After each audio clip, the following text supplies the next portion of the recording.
What's up, everybody? Welcome to the Squanch, Wisecrack's Rick and Morty podcast. My name is Jared, and I'm joined here with, unfortunately, only one of the Squanchers today, but we got a great Squancher with us. We got Alec. What's up, Alec? Hey. Was that Jerri enough? That was pretty Jerri. Ryan, unfortunately, booked a flight back to Memphis, and he totally spaced this morning, so he won't be with us to discuss the season finale of Season 4 of Rick and Morty. That's Season 4, Episode 10, Rick Turn of the Jerri.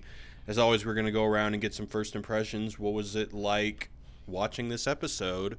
Alec, what'd you think of the episode? I really, really liked it. I think an A+. I think... Hell yeah.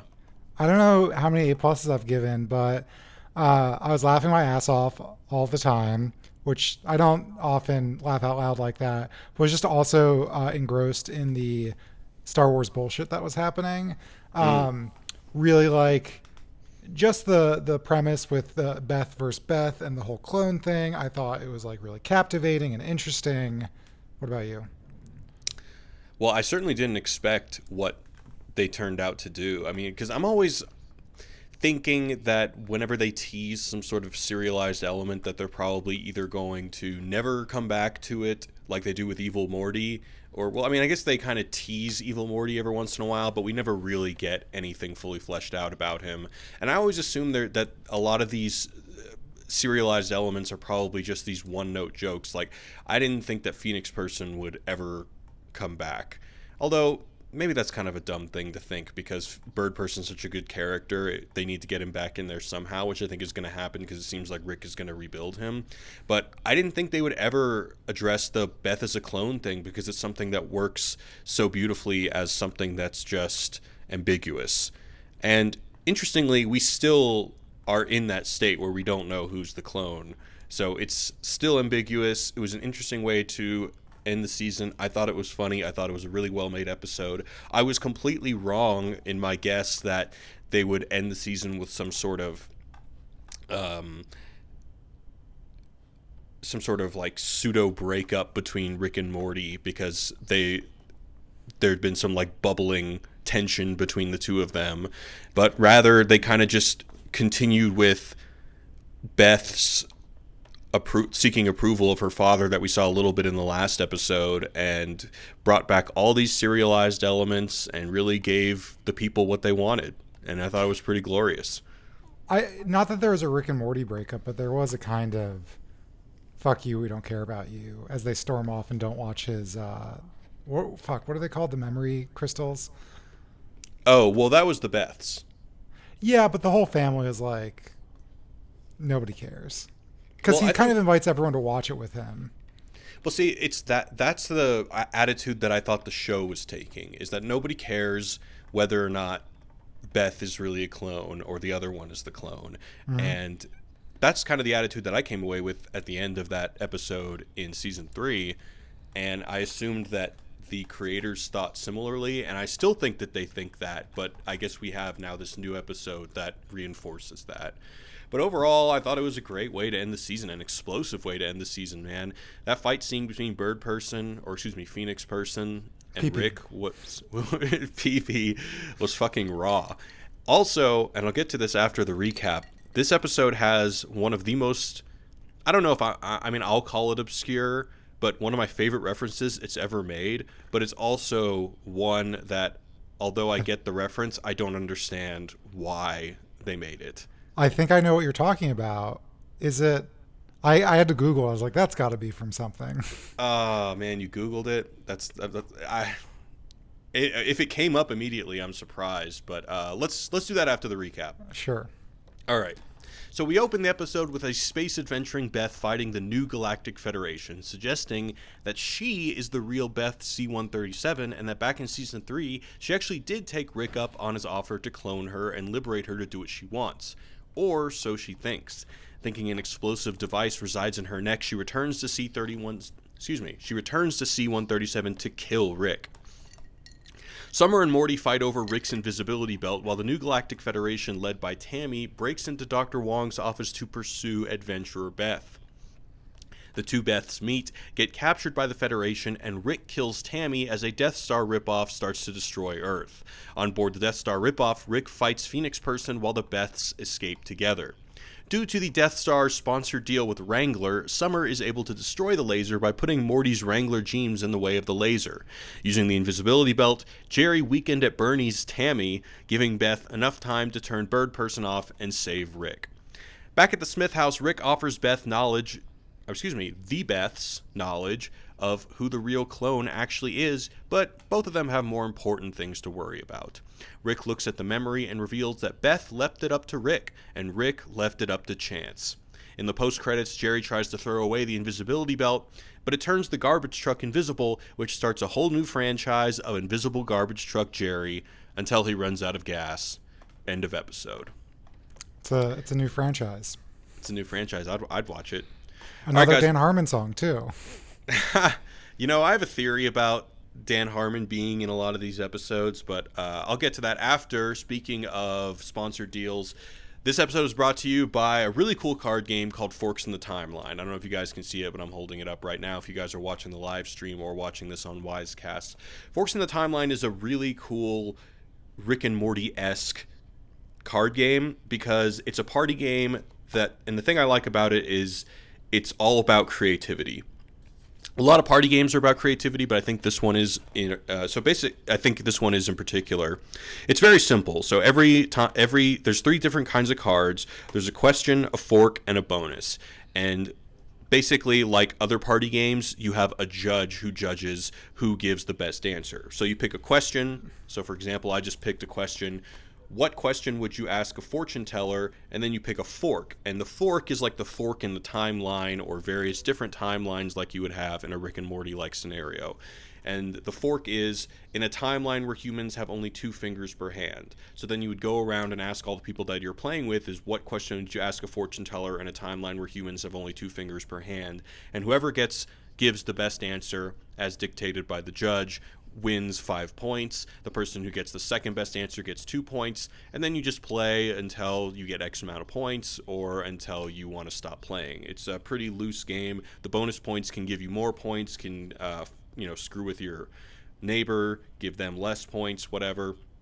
The thing I really like about this game is it's almost like writing exercise prompts because a lot of these questions and forks, when you combine them together, they really make you bend your mind to get those creative juices flowing and get some of those really cool answers. So it's Forks in the Timeline right now. The first 100 Wisecrack fans to use the link in the show notes or go to forksinthetime.com/store and use the promo code Wisecrack. You can get 10% off the game. The game is only $19 plus shipping, so you can get 10% off with the promo code Wisecrack at forksinthetime.com/store. And now back to the show. All right, so should we talk about the Star Wars shenanigans first, or do you want to guess about the obscure reference? Let's get to the obscure reference. Okay. Is it I Expected to Die in Venice? Yes. By a dwarf in a raincoat? Yeah. I just typed in Google dwarf raincoat Venice, and a movie popped up, and I barely read about it, so you can still enlighten me. The movie is called... It's called Don't Look Now. Yes. And it's a real shame that Ryan isn't here because Nicholas Roeg, who directed this movie, is one of both Ryan and I's favorite directors. And wow. The ending of this movie is pretty notorious for being just freaky because... It's a horror movie, right? Like, what's the setup? The setup is... It's been a while since I've seen it. But basically, Kiefer Sutherland and his wife witness a horrific accident when their daughter dies, and they go to Venice to try to patch up their relationship. I think this is what it's about. But then creepy things start happening in Venice.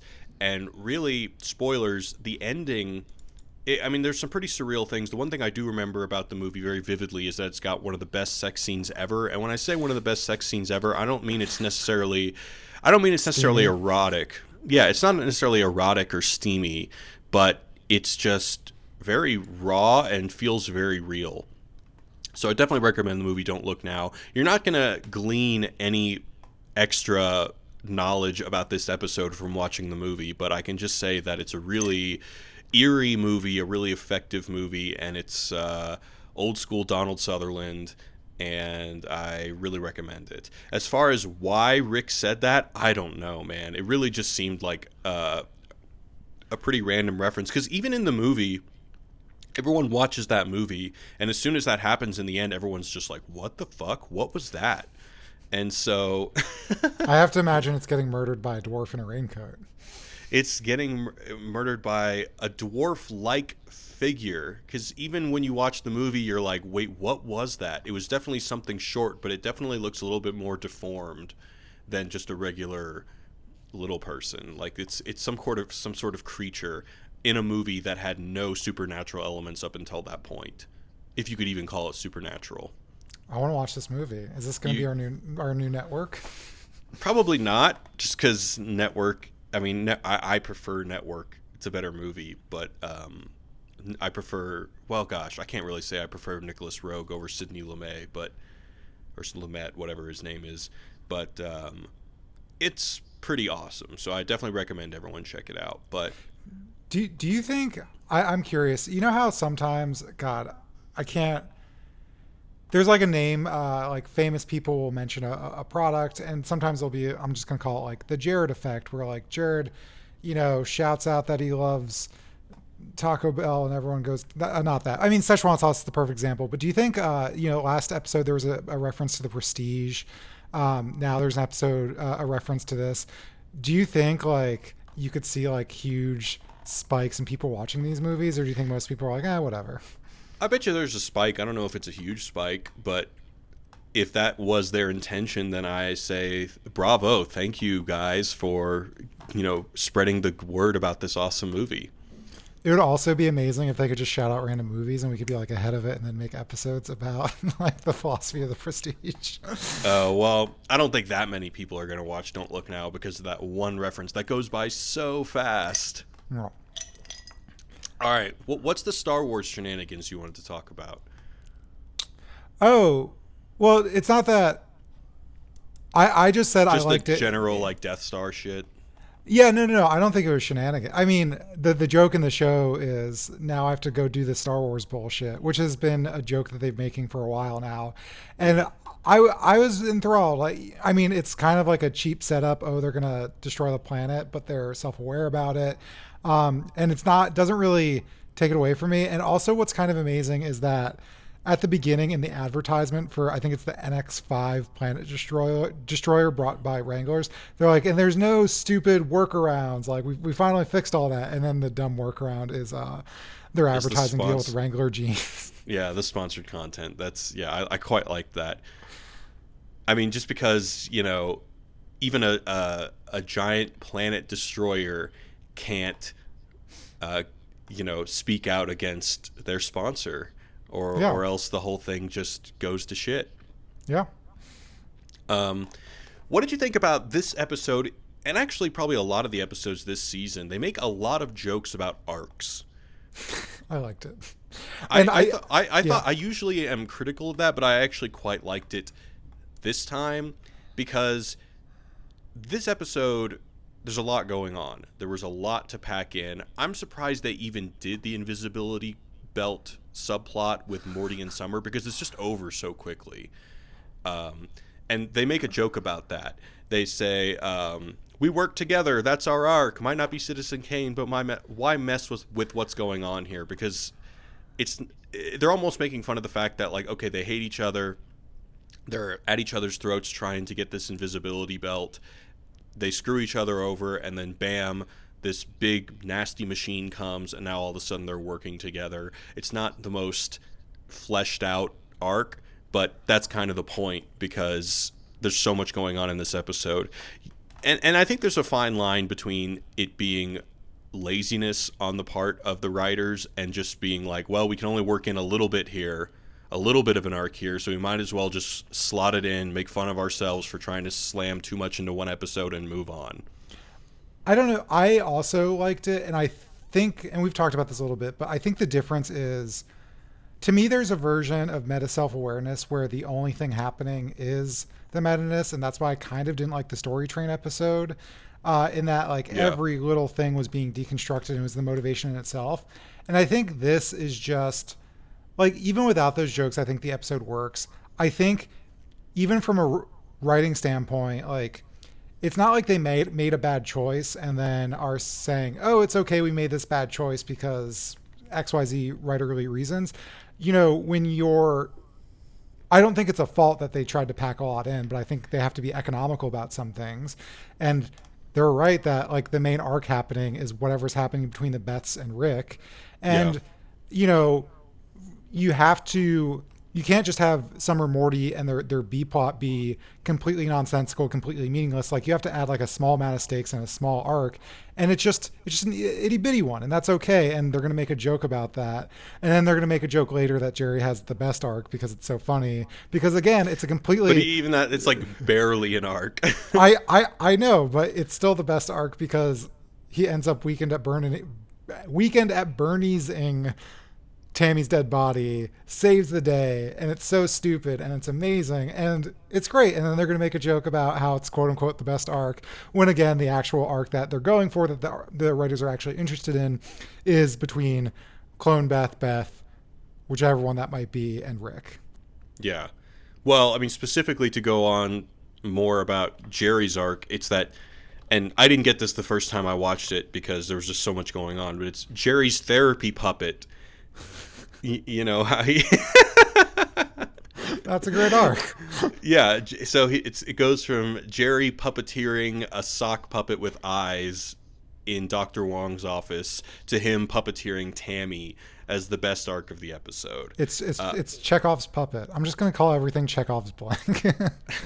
If you see a puppet early in Act 1, in Act 3, someone's gonna be puppeteering a dead body. It's just how storytelling works. Yeah, definitely.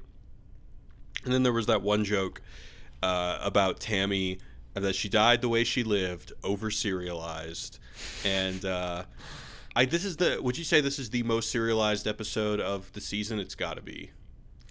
I think so. And this also goes back to what I was saying last week, in that I think it's pretty standard. I know we don't watch a lot of episodic TV these days, but even back in the day, episodic shows, something big would happen in the finale that had a serialized component, or the mid-season finale. And I'm okay with that. I think if there's like movement maybe like 3 times a season and most of the other stuff is kind of episodic, I like that. I still think I like the serialization the best, but I also think that they got, what is it, 40 more episodes to make now?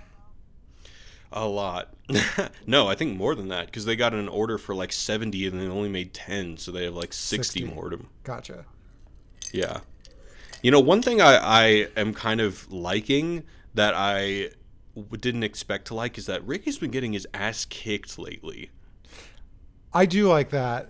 I like that he almost dies. He comes to terms with it. Yeah. I think it's good because, you know, you're going to get bored if everything is, you know, so easy for him. I like that. Another thing I really like, the show's so good with the small touches. In any show, I like the little small moments. And so when Jerry is peeing it with the invisibility thing, it gets on his feet and you see the small outline of his foot, and he just makes a comment about the floor being uneven. Such a great thing.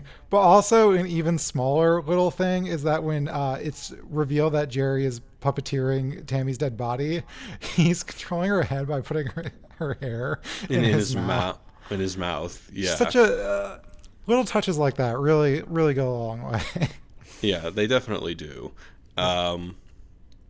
Anything else about this episode that spoke to you, or do you want to talk a little bit more about the Beths? I think we should talk about that last. Let me just kind of scroll through. I like Morty's belt, Tiny Big Man Jr. Or yeah, go ahead. or Beth, like, oh, Morty, look at you with your little nuts. Come on in here. Give me a hug. Yeah. I like when when Rick gets hit in the balls, he says, "He Grayson, that's going to hurt in like 10 seconds." Yeah, we've all been there. Well, maybe not all of us, but most of us. I've been there. Half of us. Yeah. When I don't know if you noticed this, when Rick and Beth fight, they throw Pokeballs. Yes, and they each have a Pokemon come out. Don't tell me that's an actual Pokemon, because I know you would know. No, not that I saw. But Beth has the classic red Pokeball, but Rick has a blue Great Ball. His Pokeball is a little bit better. It has a higher catch rate. Yeah. The other thing, before we talk about the two Beths, I like that. I guess this is about them. There's like a Frankenstein complex, but it took me a while. Like, I think Dan Harmon loves Frankenstein complexes, but in this case, it's two Beths, both of which don't know if they're actually a quote unquote creation of their maker. I mean, I guess they literally are because they're his daughter, but not knowing whether they're the clone and then trying to kill him. Wait, at any point in the episode, does Beth, the one that stayed with Jerri, does she try to kill Rick? They're in the prison together, and they both agree that they're going to go kill Rick. But then they go and save him.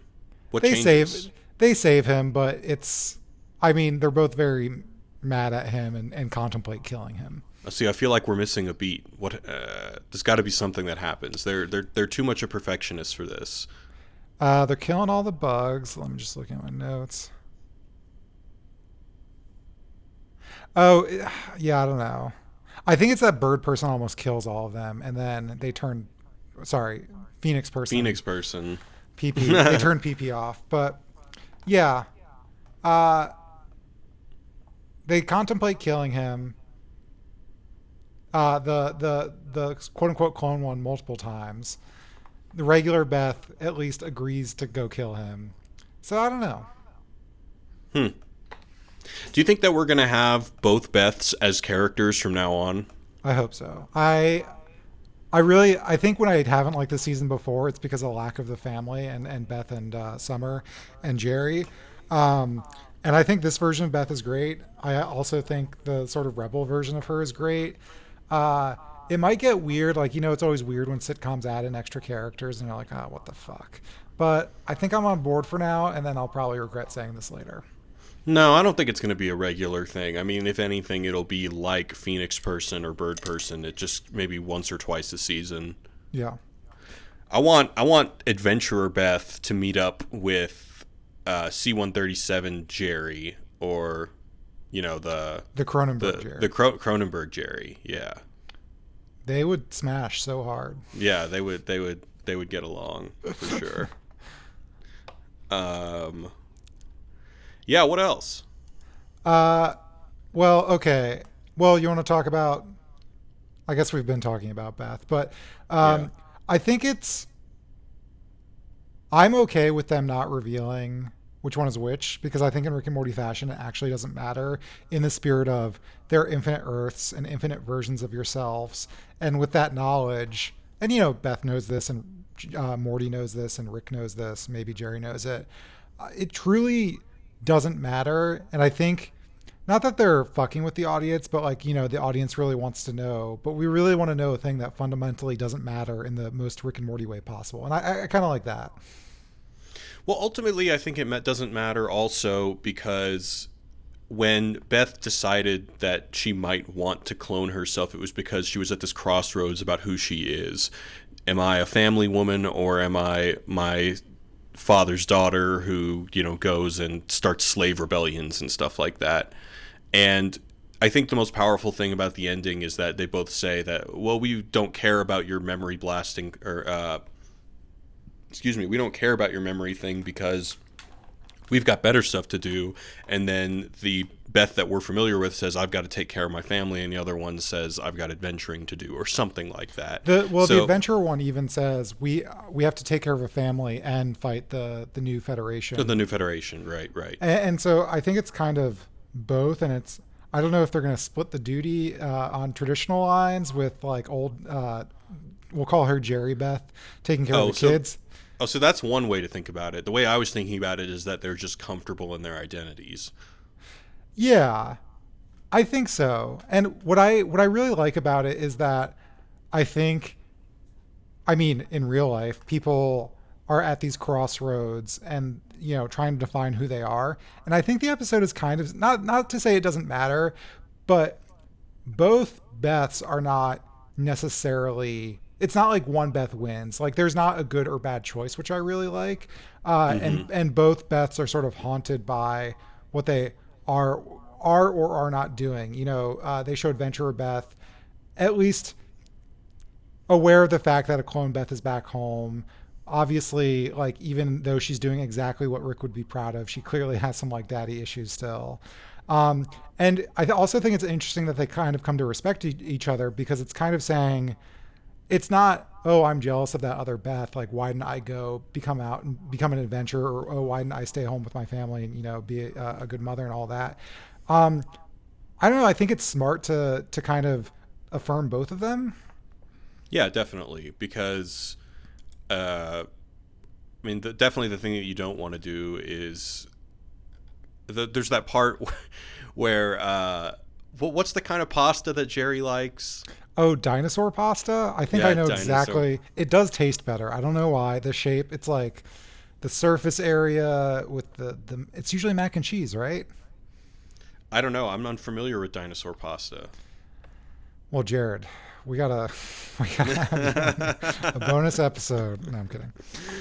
Well, anyway, the point I was trying to make is that it's good that Beth sees the alternative and is still able to defend the choice that she made to stay with Jerri, because, you know, we always see her giving Jerri so much shit. And I also like how this, in a serialized way, does carry over to, because I wonder if she would still feel this strongly if Jerri hadn't saved her in the last episode, like we talked about in the last episode of the podcast.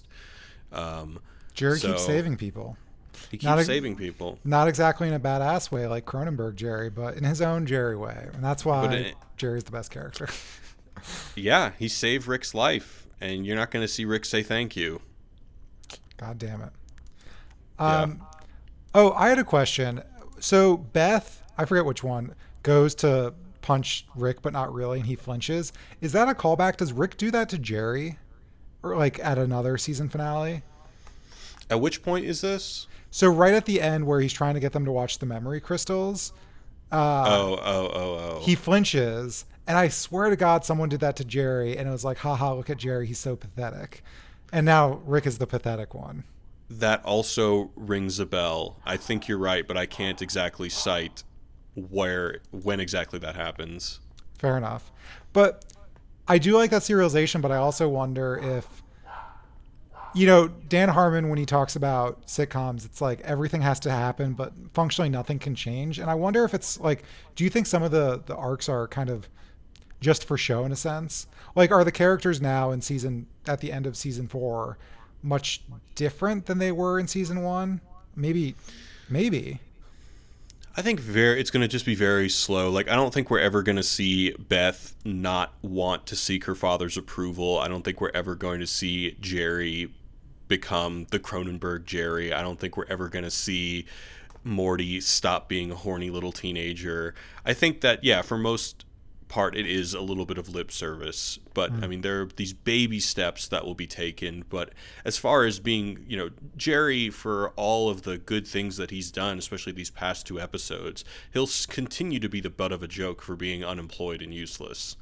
Yeah, I don't think that's going to stop. The commenters came through. There's a couple flinching moments. Apparently Jerri does it to Rick in the Whirly Durly conspiracy. Rick and Summer also do this to the devil.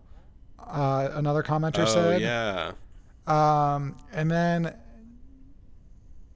Jerri made Rick flinch when Rick was under the influence of the synaptic dampener. Is that in the Whirly Durly conspiracy? The synaptic dampener. It makes him dumb. It's vaguely coming back to me. But anyway, thank you all of the people in the live stream for being better Rick and Morty fans than we are. No, I'm kidding. Yes, thank you.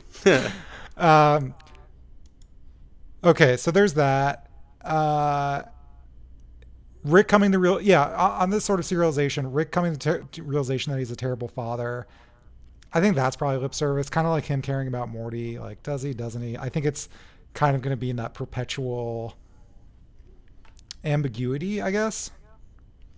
This is not the last time that we're going to end an episode with Rick looking sad. There's Yeah. just no, yeah.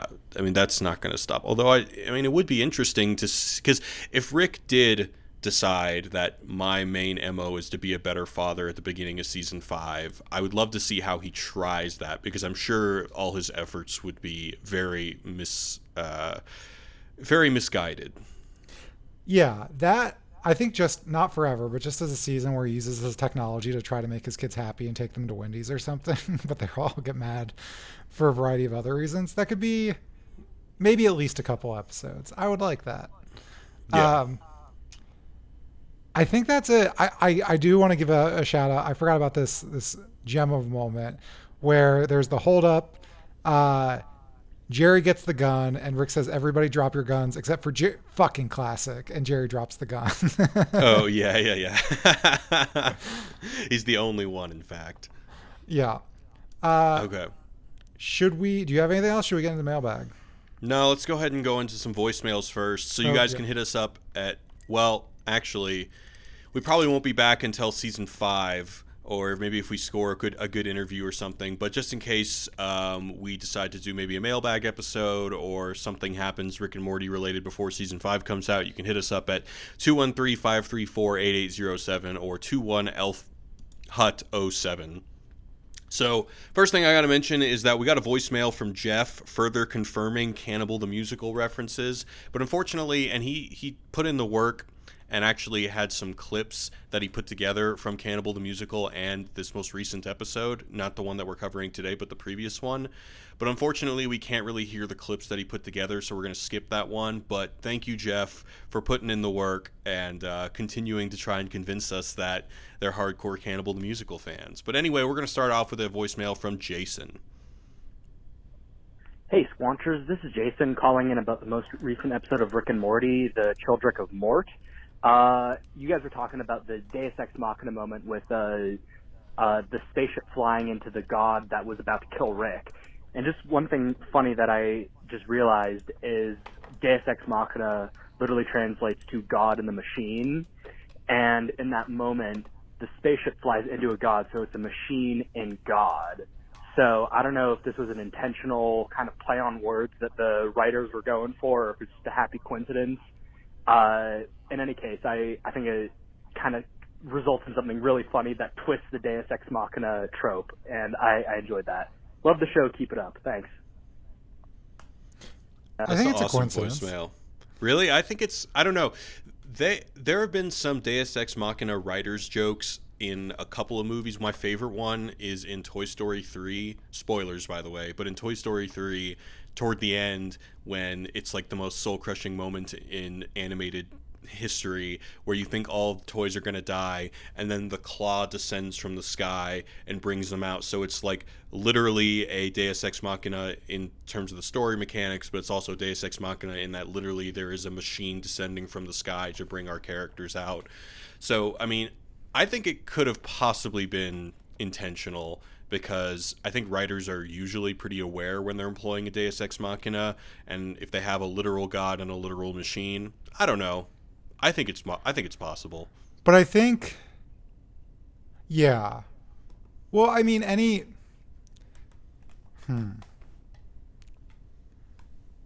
because it's God from the machine, but the God is not the Deus Ex Machina. It's the spaceship. And when you're doing sci-fi, any Deus Ex Machina, there's like an 80% chance it's going to be like a laser gun or a ship, or like you're just, I don't know. I mean, I think it's a good question. I'm reading about it on Wikipedia right now. I was like, wait, the Greeks didn't have machines, but they would lower actors on like cranes and stuff like that. Pulleys and shit, yeah. Yeah, that was the machines they were talking about. But yeah. Cool. All right, we're going to go with Elliot. Hey, sponsors, this is Elliot, also known apparently now as Opera Guy. Enjoying the show. I wanted to hop in the prediction market here for season finale, and I am making this call on Wednesday, so if I'm right, then please send money. So this episode reminded me a great deal of the ABCs of Beth from season 3, in that you have a slew of really interesting, complicated, conflicting philosophical content this evangelism about camping versus this extreme materialistic nihilism personified in this duel of the gods, between Kid Rock Zeus and Rick. But when you boil all that stuff away, what you're left with is a very simple character story about Beth and her father, which I think seems to be where the show keeps going back thematically, or at least in terms of story. Well, he got it a lot better than I did. And so my prediction is that we're going to revisit the topic of Beth and her status as a clone or a real person. I don't know if you guys caught it, but there was a moment early on in the episode where Rick said, "And you're definitely my daughter," or something to that effect. And Beth gave a little squeeze, just sort of reminding us that it's probably on her mind still as to whether she's real or not, even though she made a big deal about not caring in the season 3 finale. Anyway, that's my idea, and we'll see who's right. Looking forward to it, and the podcast to follow. Thanks, guys. This guy's right. He's right. Yeah, I had to play it because he was right and I was wrong, and I thought his accuracy was pretty baller. All right, we're gonna go with one more. Tips. I'm kidding. Yeah, for real. All right, we're gonna go with one from Zara. Hi, Wisecrack. This is Zara calling from ASU, and I just wanted to kind of share a working theory that I have. I've been reading a lot about feminism, and Jerry's character is very interesting to me because we consistently see him attempting to do super masculine things for the family, putting up Christmas lights, trying to learn how to play golf, or camping. And we also see the family consistently shutting him down in his attempts and in his efforts. And he inevitably fails. However, when we see him with other beings, or like with the Plutonians, or with the other world of Jerry's, and even in the camping episode where he, gathers all the unproductives and becomes their leader, he is successful. His masculine traits do come out, and he does rise up to be a leader. Whether it's a leader of good causes or not is up to the viewer, and I'm pretty sure the writers are trying to make a commentary about masculinity and femininity with Jerry's character. So I don't think that his reoccurring plot line of being incompetent is getting old. I think that it's stringing along this idea of Jerry attempting to be the common idea of masculine. It just doesn't work. Thank you so much. I love the podcast. I drive 4 hours for work, and your guys' podcast saves my life. Thank you so much. Have a good day, everyone. I'm so sorry about your awful commute, and thank you for that voicemail. Thank you for the voicemail. That is rough, but I would totally agree. And especially in these last 2 episodes, we're seeing, a decidedly non-traditionally masculine Jerry save the day 2 times in a row. Yeah, I think this has happened a lot in prior seasons too. I think the basic idea that there's like this kind of notion of masculinity that like a man puts up Christmas lights and all these things that I think it was Zara said. But a lot of that stuff, or I guess what I'm saying is that like, I guess the stereotypical version of masculinity and that like you've got big muscles and you beat people up and protect your family is mostly like just completely obsolete in modern society. Like to succeed in modern society, you have to do all these things like show up at a desk job for 8 hours a day and pay bills and like not go beat up people to protect your family. And so I think in modern society, people try to funnel it by, obviously, people work out for lots of reasons, including being healthy, but we all know the dude bro who's like, I'm such a man, I take steroids. So there's like that kind of shit, and people try to sort of reclaim that masculinity by putting up Christmas lights and creating these narratives around like what their macho-ness revolves around. And Jerry it's interesting that Jerry fails at, I think, these sort of like outlets for masculinity in modern society, but like he does truly succeed, as she said, like when he's camping or in the Cronenberg world or all those things. Yeah, I think it's really interesting. I don't think there's like a simple answer, because I think the writers are both like making fun of like these notions of like, what a man is by putting up Christmas lights, but also kind of commenting on how modern society ruins us all. Yeah, I can see that. All right, let's go into the mailbag. You can send us an email at squanch@wisecrack.co. What have we got in there, Alec? All right, here is an email from Harmon. Hello, guys. From the previous episode of the podcast, Camping and Its Discontents, I missed you talking about the scene where one of the clay people is building the house and Jerri tears it down, supposedly out of his fear of becoming unnecessary again. What do you think? Also, when the clay people are traveling through tubes and bands, it reminded me of Aldous Huxley's Brave New World, where people are artificially conditioned and raised in social class from their infancy. Any thoughts on that? Best wishes, Armin from Hungary. Well, as I think he's referring to the scene where someone builds a house and then he's like, no, you can't build any indoor things because once it becomes indoor, it's no longer camping, right? Yeah, exactly. And I think this also speaks to Zara's voicemail and that the only way he can be useful is to like affirm these dumb notions of like what his usefulness is, which is to make s'mores. Right. Yeah. Make sure not to get the carbon on it. And as far as the Aldous Huxley reference, I don't know if it was intentional, but I think that's definitely a good read. I haven't read Brave New World in a long time. I don't know if that's a sci-fi trope of like raising people from their born, but I don't know. I like that connection. Yeah. I mean, certainly anytime there's like a high-tech society that has some sort of central control that controls people's or you know, like controls people's everyday lives as well as, you know, to a very minute degree, I think there are going to be references to Brave New World. Yeah. Here is an email from Jasmine. Let me clear my throat, sorry. I guess cough. Jasmine says, after the episode, they had a commercial for Pocket Mortys introducing the new characters you can get. They introduced Space Beth as Clone Beth. Do you think that was an easy way to differentiate the two, or did they make a mistake and let us know who's who? Wait a second. This is after last night's episode or the episode before? Yeah. Oh, I didn't see this. I didn't see it either. I think marketing departments are often probably not talking to Justin Roiland, and I think it's just an easy way to differentiate them. Yeah, I doubt that. I agree with that. It's probably something that the marketing department did for simplicity's sake. Yeah. So wait, which one did they say was the clone? They said that the Space adventurers... Beth. Space Beth. Okay. Yeah. Yeah. I wouldn't take anything that's like outside the actual show as canon. I wouldn't even take stuff inside the show's canon. That's a good point. The last email we got is from Ranma, who says, here's a thought that popped into my head, and I want to know your thoughts on it. One of the biggest signs of a show's decline is the family scapegoat. I actually haven't heard of this, so I'm curious what you think, Jared. The writers don't know what to do for Meg.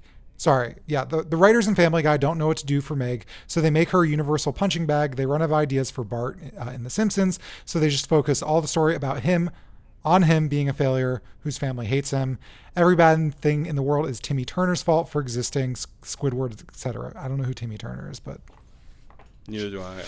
I've never heard of this. So wait, she's saying for Rick and Morty it's Jerri or what? Well, it gets interesting. Rick and Morty seems to be going the opposite with Jerri. He started out as the family scapegoat, and like with many of them, this makes him likable to the audience, as many fans point out a lot. He's right. As the show goes on, he's given a more sympathetic portrayal. He's still Jerri, but far less of a straw loser. We see that he's actually fairly competent, if massively insecure. We see more of the family's hypocritical and holier-than-thou treatment of him. Morty yells at him for making an app, but then turns around and starts an interdimensional snake war. Do you think this is intentional or just a result of better writing? I like that. I don't think that they're running out of ideas. I think that shows like Family Guy and The Simpsons, first of all, they've been on for a lot longer, but they also don't have the sci-fi element that allows them to really do anything. And as we saw with, you know, you'll never see in an episode of The Simpsons Bart get, well, gosh, Treehouse of Horror. I was just gonna say, like, you're never gonna see Bart get godlike powers, like in the last episode of Rick and Morty. But then again, The Simpsons has been on for longer than I've been alive, so I'm sure I'm probably wrong because they've probably done everything. But I think the way that they've been handling Jerri has actually been really smart and really dynamic, and I don't think it's certainly not getting old yet.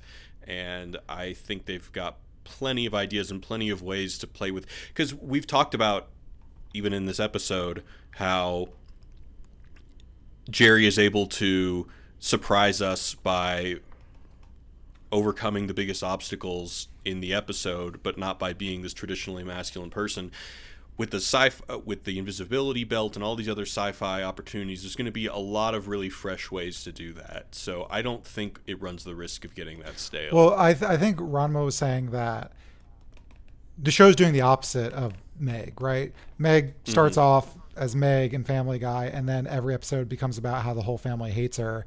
In Rick and Morty, it starts there, and it still happens, but I think the joke is more...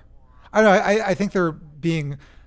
I think probably one of the strengths about Dan Harmon specifically is that he really probably has a way better understanding of this in sitcoms than any of us do. And, you know, sometimes he'll follow certain tropes and do that knowingly, but sometimes he'll just tweak that trope a little bit and go the other way. And if Jerri is working in a way that maybe Meg ends up not working, it's probably because Dan Harmon's really smart about this stuff. Yeah. Dan Harmon, and, you know, although we haven't really talked about solar opposites on this podcast, I've seen like half of it. All I can say, all I will say, because I don't really have, honestly, that many thoughts about the show, is that you can feel the absence of Dan Harmon. Yeah. That's actually the last email. There was an email that I didn't pull to read because I didn't have time to confirm some of it. And I apologize to who wrote this, because otherwise I'd say your name. But we got an email saying that there's like a noticeable lack of Justin Roiland, and I was like, is that true? And then was asking if Wait, you mean Dan Harmon? No, in Rick and Morty, like Dan Harmon is showing up more. He's voicing more characters. And I rewatched this. I was like, I don't know if that's true. And then I rewatched this latest episode. I was like, oh, the Doctor is voiced by Dan Harmon, and also Dan Harmon has a song. Oh yeah, the reason why they do that, by the way, I think I teased that earlier in the episode. Because they get paid double. Because they get, not only is Dan Harmon now in the Writers Guild and the Producers Guild, but now he's also in the Screen Actors Guild. And so every time an episode of Rick and Morty plays and his voice is on there for X amount of seconds, his check just like basically triples. That's amazing. Do you think, wait, do you think he gets royalties for the song? Of course. Well, if it plays on TV, then he does. Oh, do I think it's like, what is that? Probably. I mean, so I once had a conversation with somebody who works at Showtime, and so I was asking them about Twin Peaks, because Twin Peaks is my favorite show of all time, and they told me that David Lynch, who's like one of my idols, he said like, yeah, David Lynch basically wrote himself into the bulk of season 3 of Twin Peaks just because he wanted to get the director's check and like all the benefits from not only the Directors Guild and the Producers Guild, but also the Screen Actors Guild. And I was like, oh, okay. And I know somebody who's a location assistant on the show Modern Family, and she put her son in one shot, or like one line of Modern Family. She was able to get him, and that kid still gets checks like monthly that are not like a significant amount of money, but you know, like hundreds of dollars every couple months, you know, and that's pretty significant for just one shot. You think about that versus the royalties of like Mike Burns published a book on Kierkegaard a while ago, and he probably gets like a check for like 33 cents every other month. That's what it pays to be the bad boy of Danish philosophy. Yeah. But sorry, this whole first of all, love this hustle that Dan Harmon is running. But it reminds me of the famous story is the original Star Trek has the theme song that's instrumental, but technically it has words to it. And I believe the words were written by Gene Roddenberry, and he never intended the words to be in there, but so he could get the royalty checks for writing the lyrics to the song that they use for the theme song, even though they don't play the lyrics. And so he still gets that. Well, he's his dead. Estate still gets that check. I don't know if he still does, but for a while he was collecting that theme song money. Yeah, these people know what they're doing, especially when you're Dan Harmon, you're running the ship. You get to decide how many checks you get. Yeah. It's pretty nice. Yeah, it's pretty nice. All right. Anyway, guys. Oh, well, I guess last thing, Alec, overall thoughts on season 4. I liked it. I thought it was overall like pretty good. As Ryan always says, like compared to regular TV, it's amazing. For like Rick and Morty, pretty good. Like, it's not my favorite season by any means. I really love this last episode, and I like the episode before that. But yeah, I hope that, to be honest, like, I hope they just kind of keep trying new stuff in further seasons. And I know this season was kind of the back to basics as they teased at the end of season 3. I don't know. I hope they fuck around a lot more in future seasons. Oh, so see, I think it's the opposite. I thought back to basics was the completely episodic ones, like the. No, that's what I'm saying. The season is like the back to. I thought you were talking about this last episode. No. The season 3 finale. Rick gives a speech to the family, like, I forget what it is, but we had talked about it on Squanch earlier about. Right, and then in season 4, episode 1, he says it's going to be a little bit of this and a little bit of that, yeah. And this most recent episode was definitely a little bit of that. Yeah. I agree. I think it was a good season. I think if they're able to maintain this level of quality throughout the rest of the 60 episodes they have, I think it's going to be an awesome show. It's going to be a really great ride. Speaking of 60 episodes, I don't know if we talked about this, but we got an email. Someone was like, the reason it's 70 episodes is because, I forget the number, you need 90 episodes or 100 episodes to get syndication rights or the ability to syndicate and then collect royalty checks that way. So, oh my God. And then with all those Dan Harmon songs, he's going to be getting so much money. God. Yeah. Does he need it? I mean, I want him to be well compensated, but does he need it? I don't know, but I mean, I guess it's him or like some network executive. I'd rather him have it. Yeah, he's putting in the work. Yeah. Yeah. All right, well, that does it for season 4 of Rick and Morty. We will be back, of course, with season 5, and if we land any good interviews or anything like that, we will be back before then. But I want to thank the Squanchers. I want to thank Alec. Thank you for squanching with me this season. It's disgusting, but thank you. Yeah, and I want to also thank Ryan, even though he's not here. But until season 5, we'll squanch you later, guys. Squanch you later.